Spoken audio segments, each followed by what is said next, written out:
Nyo po na ni ba yutae Nyo po na pati alia Ti nya yalino to pake yutae Tete mi ya edo siena No kule mi na go wa Si so ne ya wa meth a go me Na sa mi if I could meet her Baharo tale pukui te te pa Tapi na kuya kalano Lu ya te ko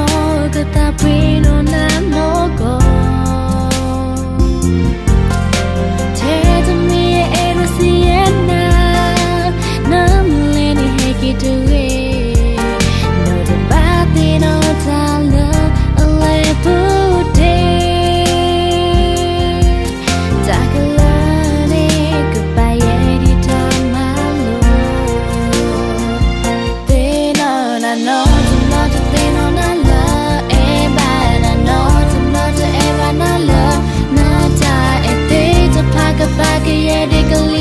Di bayar so puro loma so muna no to love so muna la ta ora no to love ta na la ba kham na do ya ki ya ego to make it see the go la kha khu ta ta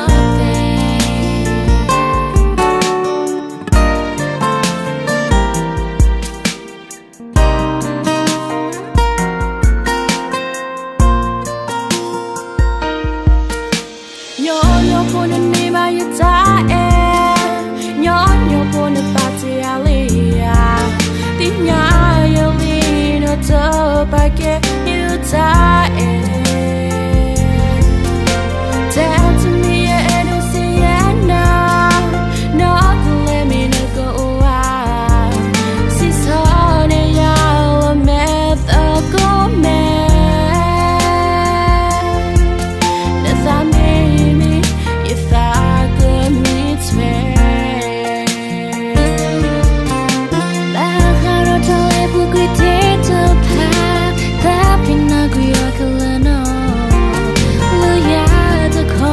ka tapi no na no go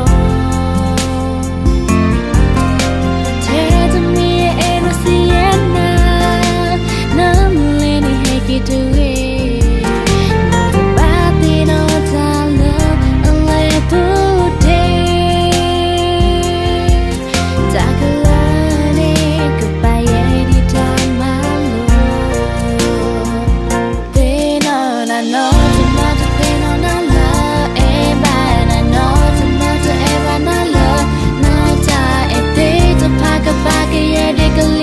Di bayar